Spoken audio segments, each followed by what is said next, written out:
चलिए इस प्रश्न को हम कैसे सॉल्व करेंगे, जिसमें दिया होगा कि निम्न आंकड़ों को रेखा आवृत्ति चित्र में प्रदर्शित करना है। ठीक है, कुछ डाटा दिए रहेंगे। ठीक है, डाटा कुछ इस प्रकार से दिया हुआ है 10, 20, 30, 40, 50, 60, 70 और छात्रों की संख्या दी गई है। ठीक है, चलिए हम हल लिखेंगे और बोलेंगे कि दिए गए आंकड़ों से आवृत्ति चित्र निम्न प्रकार से होगा। हम क्या करेंगे, सिंपल से एक क्या करेंगे, एक लाइन खींचेंगे वाई डायरेक्शन में और एक डायरेक्शन खींचेंगे एक्स डायरेक्शन में। ठीक है, चलिए एक्स डायरेक्शन हमने उसको भी लिख दिए हैं एक्स, और दूसरे में क्या लिखेंगे वाई। ठीक है, अब इसको लिखेंगे अपन 0 और हम देखना प्राप्तांक को इस टाइप लिखेंगे, प्राप्तांक। ठीक है, एक तरफ प्राप्तांक और एक तरफ क्या लिखेंगे अपन, छात्रों की संख्या। ठीक है, छात्रों की संख्या ये इस तरफ से इंक्रीज होते जाएगा। ठीक है, अब हम प्राप्तांक कहाँ देखते हैं, प्राप्तांक को देखते हैं 10, 20, 30, 40, 50, 60 ऐसा बढ़ रहा है, तो हम क्या करेंगे 10 ऐसा अपन एक समान अंतर में क्या लेंगे, बिंदुआ लेंगे और उसमें लिखेंगे 10, 20, 30, 40, 50, 60 और ये 70। ठीक, अब हम क्या करेंगे, छात्रों की संख्या को भी देखते हैं 9, 14, 25, 35, 21, 15, 9। ठीक है, इसमें देखना वेरिएशन है 5, 10, 15 ऐसा रहता तो 5, 10 लिखते हैं, तो यहाँ देखना वेरिएशन है 9। देखिए वेरिएशन था 5, 10, 15 नहीं है, लेकिन हम क्या करेंगे इसमें से 5 एक समान अंतर में क्या करेंगे, बिंदु खींचेंगे। ठीक है, और हम उसको अपने हिसाब से अपने विवेक से देखेंगे 5, 10, 15, 20, 25, 30, 35, 40। ठीक है, ऐसा हम लिख लेंगे। अब हमको दिया गया देखना 0 से यहाँ से 10 में, सीधा क्या बोला गया 10 में छात्रों की संख्या 9, यानी ये 10 था।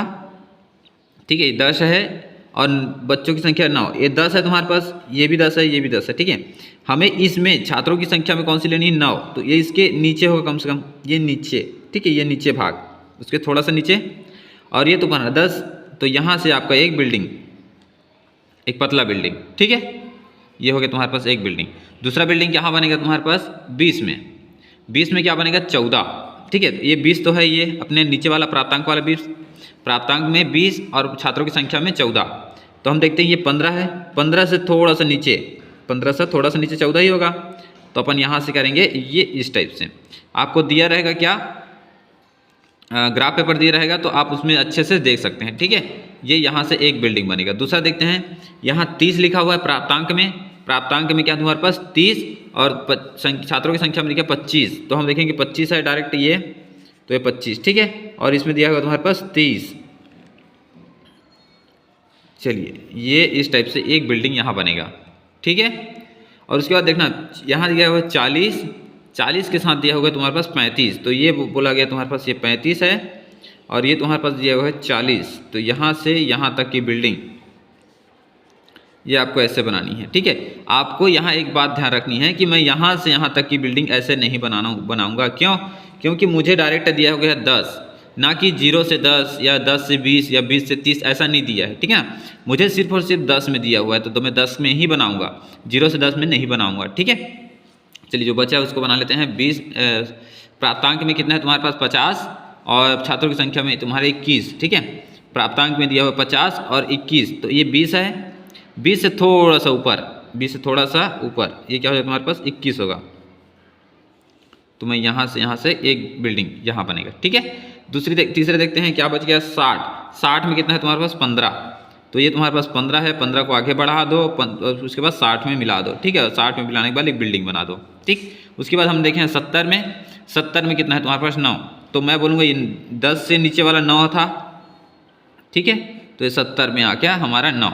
ठीक है, बचा क्या हमारे पास, अब क्या बचा हमारे पास पैमाना लिखना। ठीक है, पैमाना हम देखते हैं, ये वाला x अक्ष है, तो मैं बोलूँगा x अक्ष बराबर कितना है 1 सेंटीमीटर है, यहाँ से यहाँ तक की दूरी 1 सेंटीमीटर है, और उसका मान कितना है तुम्हारे पास 0 से 10, 10 से 20, यानी अंतर कितना है तो 10 अंक, क्योंकि प्राप्तांक अंक में ही देखे जाते हैं। ठीक है, और y अक्ष में देखना, y अक्ष में मतलब ये वाला अक्ष है, y अक्ष में छात्रों की संख्या कितनी इंक्रीज हो रही है 0 से 5, 5 से 10, यानी कितनी इंक्रीज हो रही है 5 इंक्रीज हो रही है, तो ये भी 1 सेंटीमीटर होगा और 5 छात्र होंगे।